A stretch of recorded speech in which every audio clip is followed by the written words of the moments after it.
ഈ സുന്നി യുവജന സംഘടന എന്ന് പറയുന്ന ഇപ്പോൾ കേരളത്തിലെ ഏറ്റവും പ്രബലമായ ഒരു സംഘടനയുടെ വിദ്യാർത്ഥി സംഘടന, യുവജന സംഘടനയുടെ നേതാവ് മുസ്തഫ മുണ്ടപ്ര അദ്ദേഹം ആവശ്യപ്പെട്ടിരിക്കുന്ന മലബാർ ഒരു പ്രത്യേക സംസ്ഥാനമാക്കണം. നേരത്തെയൊക്കെ രാജ്യമെന്നായിരുന്നു, ഇപ്പോൾ സംസ്ഥാനമാക്കണമെന്ന് പറയുന്നു.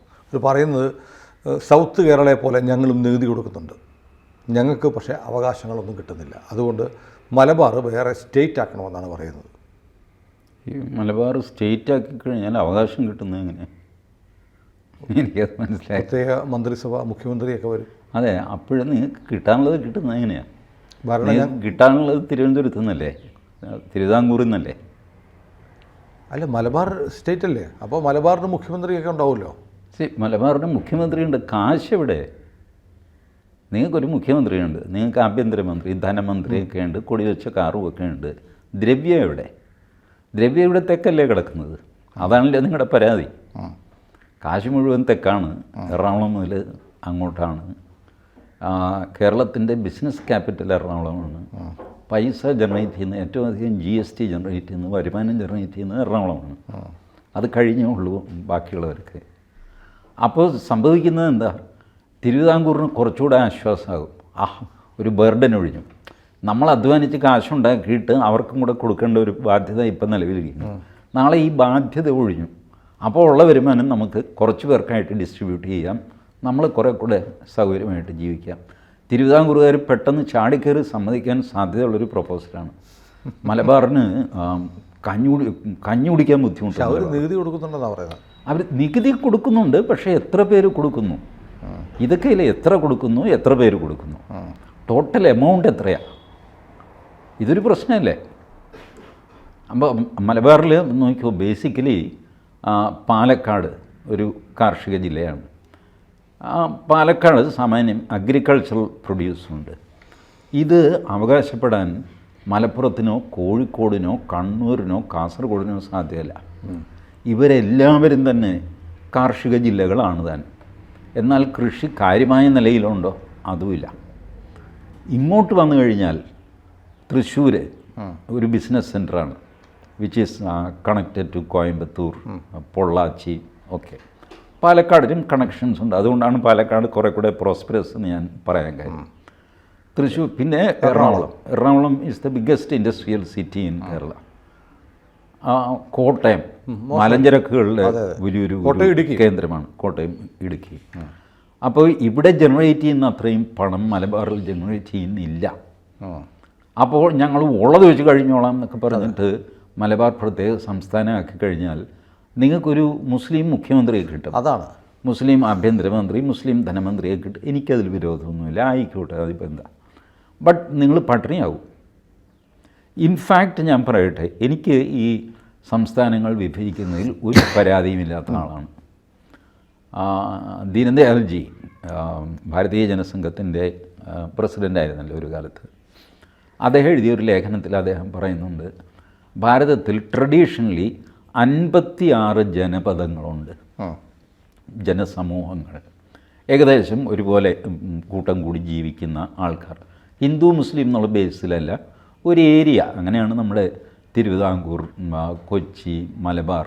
അതിനു മുമ്പ് തിരുവിതാംകൂറിനകത്ത് ചെമ്പകശ്ശേരി, ദേശിങ്ങനാട്, അത് ഇതെന്നൊക്കെ പറഞ്ഞിട്ടുണ്ടായിരുന്നു. ആ നാട്ടുരാജ്യങ്ങളൊക്കെ ചേർന്നിട്ടാണ് തിരുവിതാംകൂറാക്കുകയും മാർത്താണ്ഡവർമ്മ പിന്നെ പുള്ളിയുടെ എക്സ്പാൻഷൻ കൊണ്ട് ഓരോന്നോരോന്ന് വിഴുങ്ങി അവസാനം പറവൂർ വരെയൊക്കെ എത്തുകയും കൊച്ചിയെ ഇങ്ങനെ വട്ടം വളയുകയും ഒക്കെ ചെയ്തത്.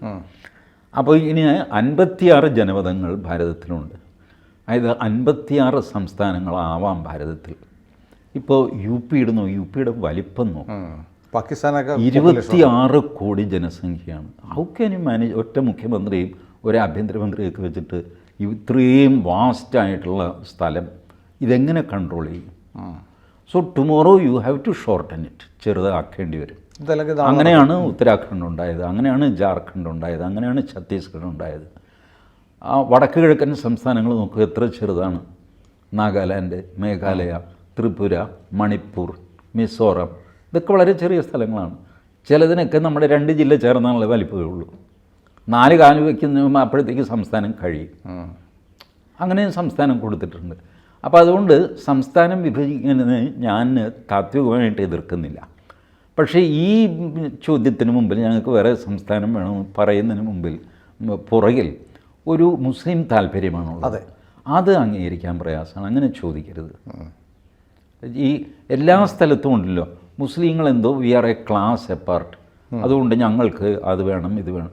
അതൊരു ശരിയായ ആർഗ്യുമെൻ്റ് അല്ല. നിങ്ങൾ റിലിജിയൻ ബേസ്ഡ് ആയിട്ട് നിങ്ങൾക്ക് ഇങ്ങനെ ചെയ്യാൻ പറ്റില്ല. അഡ്മിനിസ്ട്രേറ്റീവ് സൗകര്യത്തിന് സ്റ്റേറ്റുകൾ വിഭജിക്കുന്നതിൽ എനിക്ക് യാതൊരു വിരോധവുമില്ല. അഡ്മിനിസ്ട്രേഷൻ്റെ സൗകര്യം ഇപ്പോൾ നമ്മൾ ജില്ലയുണ്ടാക്കിയില്ല, ഇടുക്കി ജില്ലയുണ്ടാക്കി, പത്തനംതിട്ട ജില്ലയുണ്ടാക്കി, ഒരു കോൺട്രവേഴ്സി ഉണ്ടായില്ല.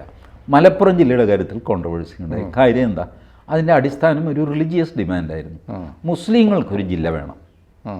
അങ്ങനെയാണ് മലപ്പുറം ഉണ്ടാകുന്നത്. അത് കൊടുക്കാൻ തന്നെയാണ് ആവശ്യം. പിന്നെ അങ്ങനെയാണ് ആവശ്യം.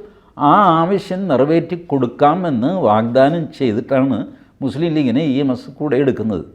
എന്നിട്ട് ആ വാഗ്ദാനം പാലിക്കുകയും ചെയ്തു. മലപ്പുറം ജില്ല കൊടുത്തു. അന്ന് അതിനെതിരെ സമരം ചെയ്യാൻ ഭാരതീയ ജനസംഘം മാത്രമേ ഉണ്ടായിരുന്നുള്ളൂ. ജനസംഘത്തിന് ഈ നാട്ടിൽ സെക്കൻഡ് ഷോയ്ക്ക് ആളിരിക്കുന്ന പോലത്തെ ദാരിദ്ര്യമാണ്, ആളില്ല. അതുകൊണ്ട് ഡൽഹിയിൽ നിന്ന് ജനസംഘക്കാർ വന്നിട്ട് സമരം ചെയ്തു കോഴിക്കോട് കളക്ടറേറ്റിൽ. കോഴിക്കോട് കളക്ടറേറ്റിൽ അന്ന് മതിൽ ചാടി അകത്ത് കിടന്ന ആളിൻ്റെ പേരാണ് മദൻലാൽ ഖുറാന, പിന്നീട് ഡൽഹി മുഖ്യമന്ത്രിയായ ആൾ. ശരി. ഖുറാന അവിടെ നിന്ന് ഇവിടെ വന്നിട്ട് സമരക്കാരെ തടഞ്ഞപ്പം മതിൽ ചാടി അകത്തേക്ക് കയറിപ്പോയി, അറസ്റ്റ് ചെയ്യപ്പെട്ടു. പിന്നെ വിട്ടയച്ചു. മതിൽ ചാടുക എന്നൊക്കെ പറയുന്ന നിസ്സാര ഇതാണല്ലോ, വിട്ടയച്ചു. അതിനുശേഷം അദ്ദേഹം വലിയ രാഷ്ട്രീയക്കാരനായി ഡൽഹി മുഖ്യമന്ത്രി വരെ എത്തി. കാരണം ഇവിടെ നമുക്ക് ആളില്ല. ജനസംഖ്യക്കാരെന്ന് പറഞ്ഞാൽ ആകെ 4-3-7 പേരേ ഉള്ളൂ, ആളില്ല. അതുകൊണ്ട് പുറത്തുനിന്ന് ആളെ ഇറക്കുമതി ചെയ്യേണ്ടി വന്നു സമരം ചെയ്യാൻ. അന്ന് ജനസംഘം മാത്രമാണ് ഇതിനെ എതിർത്തത്. Because it is a religious demand. അങ്ങനെ കൊടുക്കരുത്. നിങ്ങൾ അഡ്മിനിസ്ട്രേറ്റീവ്ലി വിഭജിച്ചോളൂ. അല്ലാതെ മുസ്ലിം ഭൂരിപക്ഷം മാത്രമുള്ള താലൂക്കുകളൊക്കെ ചേർത്തിട്ട് ഒരു ജില്ലയാക്കുക എന്ന് പറയുന്നത് അത് അംഗീകരിക്കാൻ പറ്റില്ല. ഇപ്പോൾ ഈ SYS നേതാവ് ഒന്നാമത് ഇദ്ദേഹത്തിനൊക്കെ ഇത്രയും പ്രാധാന്യം കൊടുക്കണമെന്ന് എനിക്ക് അറിഞ്ഞൂടാ. ആയിട്ടൊന്നും ഞാനിപ്പോൾ ആദ്യമായിട്ട് ആ പേര് ഞാനും കേട്ടിട്ടില്ല. സുനിലിന് തന്നെ ഡയറി നോക്കി വായിക്കേണ്ടി വന്നു. അത് അത്രയേ ഉള്ളൂ. അത് പിന്നെ അതിങ്ങനെ മുഴിപ്പിച്ച് വാർത്തയൊക്കെ ആക്കി. അതുകൊണ്ട് അതിനോട് ഒരു പോയിന്റ് ഉണ്ടല്ലോ, അതായത് ഒരു ജില്ല ചോദിച്ചു, ഇപ്പോൾ ഒരു സംസ്ഥാനം ചോദിക്കുന്നു, നാളെ ചിലപ്പം ഒരു രാജ്യമായിരിക്കും. ഇതിനു മുമ്പ് ഞാൻ കേട്ടിട്ടുണ്ടിരിക്കുക, അതൊന്ന് കൺഫേം ചെയ്യണം എനിക്ക്. അതായത് ഈ ഇന്ത്യ വിഭജനം നടക്കുന്ന കാലത്ത് പാകിസ്ഥാനോടൊപ്പം പോകാനാണ് താല്പര്യം എന്ന് പറഞ്ഞ് വോട്ട് ചെയ്ത ആളുകൾ മലപ്പുറത്തുണ്ടെന്ന് കേൾക്കുന്നു. അത് ശരി? ഉണ്ട്. അങ്ങനെയൊക്കെ ചെയ്തിരുന്നു. അതിൻ്റെ ചരിത്രമുണ്ട്. But it was an impossibility for them. പോയവരും ഉണ്ട് കേട്ടോ, മലപ്പുറത്തുനിന്ന് പാകിസ്ഥാനിലേക്ക് പോയവരുണ്ട്. അവരുടെ റിലേറ്റീവ്സ് ഇപ്പോഴും ഉണ്ട്. മറ്റേ ആളിനെ വയസ്സായി കഴിഞ്ഞപ്പോൾ പാകിസ്ഥാനിൽ പോയി വെറുതെ ഇവർക്ക് പുല്ലുവലയുന്നുണ്ട്. ഇന്ത്യയിൽ നിന്ന് വന്ന ആളുകൾക്ക് അവർക്കൊരു പ്രത്യേക പേരൊക്കെ ഉണ്ട്. ഇന്ത്യയിൽ നിന്ന് വന്ന മുസ്ലിങ്ങൾ പ്രത്യേക വിഭാഗമാണ് അവിടെ. അപ്പോൾ അവർക്ക് തിരിച്ചു വരണം. അതിന് അപേക്ഷയെ കൊടുത്ത് കരഞ്ഞെന്നലെ വിളിച്ചു കുറേ പേര് നടപ്പുണ്ടായിരുന്നു. ഇപ്പോൾ ഈ CAAയ്ക്കുള്ളിൽ കുറച്ച് പേര് കൂടെ വരുമായിരുന്നു. അതിന് ഇവർ തന്നെ പാരവച്ചു. CAA എന്താണെന്ന് പോലും വായിച്ചു നോക്കാതെ ബഹളം വെച്ചു. CAAയിലാകെ എന്താ, നോൺ മുസ്ലിമിനെ ഫാസ്റ്റ് ട്രാക്ക് ചെയ്യുന്നു, ക്യൂ ബൈപ്പാസ് ചെയ്തിട്ട് അവർക്ക് പൗരത്വം കൊടുക്കുന്നു. മുസ്ലിങ്ങൾക്കും കൊടുക്കും. നാച്ചുറലൈസ് ആയി കഴിഞ്ഞാൽ നിങ്ങൾ 11 വർഷം താമസിച്ച ആളാണോ? ആണ്. അപ്പോൾ നിങ്ങൾക്ക് എലിജിബിലിറ്റി ഉണ്ട്. ബാക്കി കാര്യങ്ങൾ നോക്കിയിട്ട് തീരുമാനിക്കും. സോ ഈ ഫാസ്റ്റ് ട്രാക്കിങ്ങിനെയാണ് ഇവരെ എതിർത്തത്. അല്ലാതെ ഇവിടെ നിന്ന് മുസ്ലിങ്ങളെ ആരും കടത്തിക്കൊണ്ട് പോകാനൊന്നും പോകുന്നില്ല, കടലിൽ താത്താനും പോകുന്നില്ല. പക്ഷെ അങ്ങനെ ചെയ്യുന്നൊക്കെ പറഞ്ഞിട്ട് സ്വന്തം കാൽക്കൽ കോടാലി ഇട്ടു. മൂലയിരുന്ന കോടാലി എടുത്ത് സ്വന്തം കാലിൽ വെട്ടി ഇന്ത്യൻ മുസ്ലിങ്ങൾ. എന്ത് ചെയ്യാൻ പറ്റും? അല്ല, ഞാനൊരു പഴയ മുദ്രാവാക്യം ചിലടത്ത് പറഞ്ഞിട്ടുണ്ട്, 10 കാശിന് കത്തി വാങ്ങി കുത്തി വാങ്ങും പാകിസ്ഥാൻ. ഉണ്ടായിരുന്നു. അത് മലപ്പുറത്ത് വിളിച്ചിരുന്നു. അതൊക്കെ സത്യം. അപ്പോൾ എൻ്റെ ഒരു സംശയം, അപ്പോൾ പാകിസ്ഥാനിലേക്ക് പോകണം, വേണ്ടി വന്നാൽ കുത്തിയെങ്കിലും പാകിസ്ഥാൻ വാങ്ങുമെന്ന് പറഞ്ഞവർക്ക് പോകാൻ പറ്റിയില്ല. അപ്പോൾ അവർ ഇന്ത്യക്കാരായിട്ടാണോ ഇവിടെ ജീവിച്ചത്?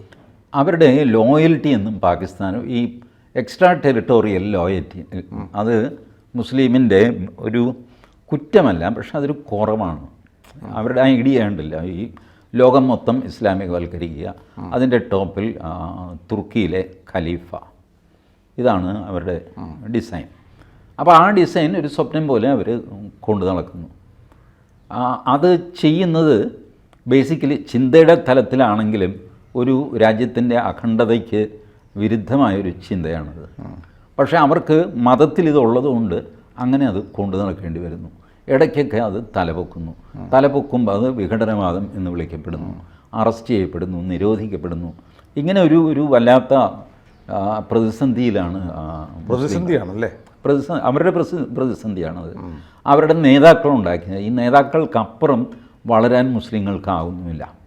നേതൃത്വത്തെ ചോദ്യം ചെയ്യാനുള്ള ധൈര്യം സമാജത്തിന് ഇല്ല. ആരെങ്കിലും ചോദ്യം ചെയ്താൽ അവൻ കൊല്ലപ്പെടും. അതുകൊണ്ടാണ് പരമമായ ശിക്ഷയായ കൊലപാതകം അവർ ചെയ്യുന്നത്. കാരണം വേറെ ആരും അത് റിപ്പീറ്റ് ചെയ്യാൻ പാടില്ല. ചേകന്നൂർ മൗലവി കൊന്നുകളഞ്ഞു. അതെ. അതിനുശേഷം ചേകന്നൂർ മൗലവിയുടെ പ്രസ്ഥാനം ഇവിടെ പോയി. ഖുറാൻ സുന്നത്ത് സൊസൈറ്റി തീരെ ദുർബലമായി. ഇപ്പോഴുണ്ട് അവരുടെ ആൾക്കാർ. അവർ ചേകന്നൂർ അനുസ്മരണം സംഘടിപ്പിക്കാറുണ്ട്. 1-2 തവണ ഞാൻ പോയിരുന്നു അതിന്. ബട്ട് അവർ വളരെ വീക്കായിപ്പോയി. ചേകന്നൂർ മൗലവി കൊന്നു കഴിയും. കാരണം മരണം എല്ലാവർക്കും ഭയം ഉള്ളതല്ലേ. അതാണ് ഈ റാഡിക്കൽ ഇസ്ലാം ചെയ്യുന്നത്. ഒരുത്തൻ തല പൊക്കുന്നത് കണ്ടു കഴിഞ്ഞാൽ തല വെട്ടുക. അതോടെ 1000 പേര്. ഇംഗ്ലീഷിൽ അവരുടെ പ്രിൻസിപ്പിൾ കിൽ 1 ഫ്രൈറ്റൻ 1000. ഒരാളെ കൊന്നാൽ 1000 പേര് ഭയക്കും. This is how they operate. അപ്പോൾ ഇങ്ങനെയൊക്കെയുള്ള തെമ്മണ്ടിത്തരങ്ങളുണ്ട്. ഇപ്പോൾ ഈ ഞാൻ പറഞ്ഞില്ലേ, അഡ്മിനിസ്ട്രേറ്റീവ് സൗകര്യത്തിനാണെങ്കിൽ I will fully support. Tamil Nadu 2-3 ആക്കാം, ഒറീസ 2 ആക്കാം, ബംഗാൾ 2-3 ആക്കാം, ഉത്തർപ്രദേശ് 4-5 സ്റ്റേറ്റാക്കി മാറ്റാം. ഒരു തരക്കൾ ഭയങ്കര വലിപ്പമാണ് ഇതിനൊക്കെ. കൊണ്ടു നടക്കാൻ പ്രയാസം. ജനസംഖ്യ കൂടുകയും ചെയ്തു. പക്ഷേ അത് മതത്തിൻ്റെ പേരിൽ അനുവദിച്ചു കൊടുക്കാൻ പറ്റില്ല. ഞങ്ങളുടെ ആൾക്കാർ ഇവിടെ കൂടുതലാണ്, അതുകൊണ്ട് ഇതൊരു സംസ്ഥാനമാക്കണം എന്ന് പറഞ്ഞാൽ നടക്കില്ല. അല്ല, അത് നാളെ വേറൊരു രാജ്യം എന്നുള്ളതിലേക്ക് വളരും. അത് ഇപ്പം തന്നെ അവർക്കുണ്ട്. പോപ്പുലർ ഫ്രണ്ട് നിരോധിക്കപ്പെട്ടത് എന്തുകൊണ്ടാണ്? പോപ്പുലർ ഫ്രണ്ടിൻ്റെ ഒരു ഡോക്യുമെൻറ്റിൽ അവർ പറഞ്ഞു, മലപ്പുറം ഒരു പ്രത്യേക രാജ്യമാക്കി കഴിഞ്ഞാൽ ഗൾഫുമായിട്ട്, മലപ്പുറത്തിന് കടപ്പുറം ഉണ്ടല്ല, ഈ കടപ്പുറം ഗൾഫുമായിട്ട് വളരെ ഈസിലി നമുക്ക് കണക്ട് ചെയ്യാൻ പറ്റും. മലപ്പുറവും ഗൾഫിൻ്റെ ഒരു എമിറേറ്റ്സ് ആയിട്ട് മലപ്പുറം ഡിക്ലെയർ ചെയ്യുക. So that we will be happy. ഇത് അറബികൾ ഇത് സമ്മതിക്കില്ല. ഇവന്മാരുടെ സ്വപ്നമാണ്. മലപ്പുറം ഇവിടെ കണ്ടുപോകരുതെന്ന് പറയും. മലപ്പുറത്തുകാർക്ക് ഇപ്പോൾ ഒരു പ്രത്യേകതയും അവിടെ പോയാലില്ല. അവിടെയും ഇവരൊക്കെ സെക്കൻഡ് ക്ലാസ് സിറ്റിസൺസ് ആണ്. എന്നാലും അവർക്ക് ഇന്ത്യയോടാണ് വിരോധം. എന്നാൽ ഈ തല്ല് കിട്ടിയവനൊക്കെ ഓടിപ്പാഞ്ഞ് വരുന്നതും ഇന്ത്യയിലാണ്. റോഹിംഗ്യൻ മുസ്ലിം ഓടി വരും. പാലസ്തീൻകാരെ ഇപ്പോൾ എടുക്കാൻ തയ്യാറായിട്ട് നിൽക്കിയവർ 23 ലക്ഷമുണ്ട് പാലസ്തീൻ. ഫൈനൽ സൊല്യൂഷൻ ഇപ്പോൾ പറഞ്ഞു കേൾക്കുന്നത് എന്താണെന്നറിയാമോ? കൺഫേംഡ് റിപ്പോർട്ടല്ല. 23 ലക്ഷം പാലസ്തീനികളെ വേറെ എവിടെയെങ്കിലും കൊണ്ടുപോയി താമസിപ്പിക്കുക. നെതന്യാഹു ചാടിക്കയറി സമ്മതിച്ചു കൊണ്ടുപോകും. ഞാൻ കൊല്ലുന്നില്ല, കപ്പൽ കയറ്റി വിട്ടേക്കാം, കാശും കൊടുക്കാം. 23 ലക്ഷം എവിടെ പോകും? ഈജിപ്റ്റ് എടുക്കില്ല, സിറിയ എടുക്കില്ല, ലെബനൻ എടുക്കില്ല, ജോർഡാൻ അടുത്തൂടെ പോകാൻ സമ്മതിക്കില്ല. പിന്നെ ആരാ വന്നും പോയി എടുക്കാനുള്ളത്? നമ്മളാണ്. 23 ലക്ഷത്തെ ഇങ്ങോട്ട് കൊണ്ടുപോകാമെന്ന് പറയും പിണറായി വിജയൻ. 23 ലക്ഷം വോട്ടാണ്. ആജീവനാന്തം ആചന്ദ്രധാരമേ സന്തതി പ്രവേശമേ ഭരിക്കാനുള്ള വോട്ടാണ് ഈ വരുന്നത്. ഇവർക്ക് ചിലവിന് നരേന്ദ്രമോദി കൊടുക്കണമെന്ന് പറയും. പൗരത്വം കൊടുക്കണം, വോട്ടവകാശം കൊടുക്കണം, റേഷൻ കൊടുക്കണം, ചിലവിന് കൊടുക്കണം, ലൈഫ് ഇൻഷുറൻസ് കൊടുക്കണം. ഇതൊക്കെ നരേന്ദ്രമോദി കൊടുക്കണം. വോട്ട് എനിക്കും തരണം. 23 ലക്ഷം നല്ല പ്രപ്പോസലിൽ. അപ്പോൾ ഈ പരിപാടിയൊക്കെ കറക്റ്റിനും പിന്നിൽ ഒരുങ്ങുന്നുണ്ട്. അപ്പോൾ ഇനി അതിനൊക്കെയുള്ള ഒരു തുടക്കമാണോ ഈ ഇട്ടിരിക്കുന്നത് അടഞ്ഞുപോയി. ഇപ്പോൾ ഇന്ത്യ മുന്നണി അങ്ങ് വന്നാൽ നടന്നേനെ. ഇന്ത്യ മുന്നണി വരാതെയും ഇതൊക്കെ നടത്തിയെടുക്കാൻ അവർക്ക് കേപ്പബിലിറ്റി ഉണ്ടാകും. ബിക്കോസ് ജനാധിപത്യത്തിൽ ദ നമ്പർ കൗണ്ട്സ് ഇല്ലേ? Number counts. മലപ്പുറത്ത് പൊന്നാനിയിൽ മറ്റ് മതത്തിലുള്ള ഒരു MP ഇനി ഈ ജന്മം ഉണ്ടാകുമോ? ഉണ്ടാകത്തില്ല. ഇല്ല. നോ. So number counts. അതുകൊണ്ടാണ് ഞാൻ പറഞ്ഞത്, ഭരിക്കുന്നത് നരേന്ദ്രമോദി ആണെങ്കിലും with the power of shear numbers അവർക്ക് അധികാരം പിടിച്ചു പറ്റാൻ പറ്റും. അധികാരത്തിൽ ആരിക്കണമെന്ന് തീരുമാനിക്കാൻ പറ്റും. ഇത്തവണ അവരത് തെളിയിച്ചില്ലേ? മായാവതി 20 മുസ്ലിങ്ങളെ നിർത്തി, 20 പേരും തോറ്റുപോയി. ഇയാൾ മുലായം, നമ്മുടെ യാദവ്, അഖിലേഷ് യാദവ്, അയാൾ 4 മുസ്ലിങ്ങളെ നിർത്തിയുള്ളൂ. 5 യാദവന്മാരെ അയാൾ വീട്ടിൽ നിന്ന് തന്നെ, അയാളുടെ കുടുംബത്തിൽ നിന്ന് 5 യാദവന്മാരെ നിർത്തി. എന്നുവെച്ചാൽ മൊത്തം മുസ്ലിങ്ങളിൽ നിന്ന് അയാൾക്ക് 4 സ്ഥാനാർത്ഥിയെ കിട്ടിയുള്ളൂ. അയാളുടെ കുടുംബത്തിന് 5 സ്ഥാനാർത്ഥി കിട്ടിയ അയാൾക്ക്. അങ്ങനത്തെ മിടുക്കൻ ആ മുസ്ലിങ്ങളെ ഇവർ ജയിപ്പിച്ചു. 20 പേരെ നിർത്തിയ മായാവതി തോറ്റു.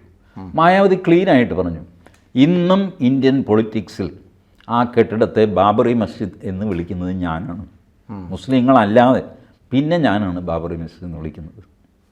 സകല മുസ്ലിങ്ങളുടെ കാര്യത്തിൽ എണ്ണി അവർ പറഞ്ഞു. ഇതിനെല്ലാം ഞാൻ കൂട്ടുനിന്നു. നിങ്ങൾക്ക് ഞാൻ 20 സ്ഥാനാർത്ഥിയെ തന്നു, എന്നിട്ട് നിങ്ങൾ വോട്ട് ചെയ്തില്ല. ഇനി എന്തിനാണ് എനിക്ക് നിങ്ങളുടെ കൂട്ട്? I am stopping this nonsense. Mayawati. Himanta Biswa Sarma പറഞ്ഞു, ഞങ്ങൾ തന്ന വീട്, ഞങ്ങൾ തന്ന ടോയ്ലറ്റ്, ഞങ്ങൾ തന്ന റേഷൻ, ഞങ്ങൾ തന്ന ഇൻഷുറൻസ്, ഇതെല്ലാം വാങ്ങിച്ചിട്ട് മോദിയെ തോൽപ്പിക്കാൻ വോട്ട് ചെയ്തു. എന്തിനാ ഞാനിനി നിങ്ങളെ മൈൻഡ് ചെയ്യുന്നത്? ഹിമന്ത ബിശ്വ. വലിയ മാറ്റം സംഭവിച്ചുകൊണ്ടിരിക്കുകയാണ്. മുസ്ലിങ്ങളുടെ റെപ്രസെൻറ്റേഷൻ തന്നെ കുറഞ്ഞിരിക്കുന്നു ലോക്സഭയിൽ. മന്ത്രിയില്ല എന്നുള്ളത് പോട്ടെ, ടോട്ടൽ MP-മാരുടെ എണ്ണം ചരിത്രത്തിൽ എടുത്തു നോക്കിക്കഴിഞ്ഞാൽ വളരെ കുറവാണ്. കാരണം ഒരു രാഷ്ട്രീയ കക്ഷിയും മുസ്ലിം MP-യെ നിർത്തുന്നില്ല. നിർത്തിയാൽ ഹിന്ദു കൺസോളിഡേഷൻ ഉണ്ടാവും. അതുകൊണ്ട് ഹിന്ദു വിരുദ്ധനായ ഒരു ഹിന്ദുവിനെ നിർത്തുന്നു, അവന് മുസ്ലിങ്ങൾ വോട്ട് ചെയ്യുന്നു. ആ ഇക്വേഷനാണ് ഇപ്പോൾ കളിച്ചുകൊണ്ടിരിക്കുന്നത്. സൂപ്പർ ബാക്ക് ഫയർ ആയിരിക്കും ഇതിൻ്റെ. ഞാൻ അടുത്ത തെരഞ്ഞെടുപ്പിൽ ഒരൊറ്റ മുസ്ലിമിനെ നിർത്താൻ ഒരു രാഷ്ട്രീയ കക്ഷി ധൈര്യപ്പെടില്ല. മലപ്പുറത്ത് ഒഴികെ, പൊന്നാനി ഒഴികെ. അത് കേരളം അതിൽ സെപ്പറേറ്റ് ആയിട്ട് നീങ്ങുന്നത്. കാരണം കേരളം വന്ന് ബാക്കി എല്ലാ സ്ഥലത്തും മുസ്ലിം ലീഗ് പിരിച്ചു വിട്ട് കഴിഞ്ഞപ്പോൾ കേരളത്തിൽ IUML എന്ന് പറഞ്ഞ് പുതിയൊരു ലീഗ് ഉണ്ടാക്കിയിട്ട് അവർ ഐഡൻറ്റിറ്റി പ്രൊട്ടക്റ്റ് ചെയ്ത് നിന്നവരാണ്. പാകിസ്ഥാനിൽ പോകാതെ ഇവിടെ മാപ്പിളസ്ഥാനം ഉണ്ടാക്കാമെന്നുള്ളൊരു മോഹം, ആ മോഹം കുഴിച്ചു മൂടിയവർ. പക്ഷേ അത് ഏത് നിമിഷവും കിളിർക്കും. മഴ കൊണ്ട് മാത്രം കിളിർക്കുന്ന ആ സാധനം അല്ല, അതിൻ്റെയൊക്കെ മഴ പെയ്യാഞ്ഞിട്ടാണ് ഇതുവരെ കിളിർക്കാത്തത്. ഈ ഉദീരണങ്ങൾ അതിൻ്റെ ഭാഗമായിരിക്കും ഇടയ്ക്കിടയ്ക്ക് വരുന്നത്. ഇടയ്ക്കിടയ്ക്ക് ഇങ്ങനെ തികട്ടി വരില്ല. പിന്നെ ചെറുപ്പത്തിൻ്റെ ഒരു ആവേശം, ഇതിൻ്റെ ഒന്നും കോൺസിക്വൻസസ് ആ പാവത്തിന് അറിഞ്ഞുകൂടാ.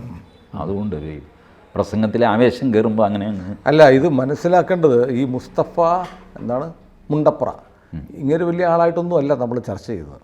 പക്ഷേ ഈ വിഷയത്തിൻ്റെ പിന്നിൽ ഒരു ലക്ഷ്യമുണ്ട്, ഒരു അജണ്ടയുണ്ട്. അത് ഈ നാട്ടിലെ മറ്റുള്ളവരൊന്ന് തിരിച്ചറിയണം. അതിനാണ് നമ്മളിത് ചർച്ചയ്ക്കെടുത്തത്. അവർ തിരിച്ചൊന്നും അറിയാൻ പോണില്ല. അവർ സന്തോഷമായിട്ട് ജീവിക്കണം.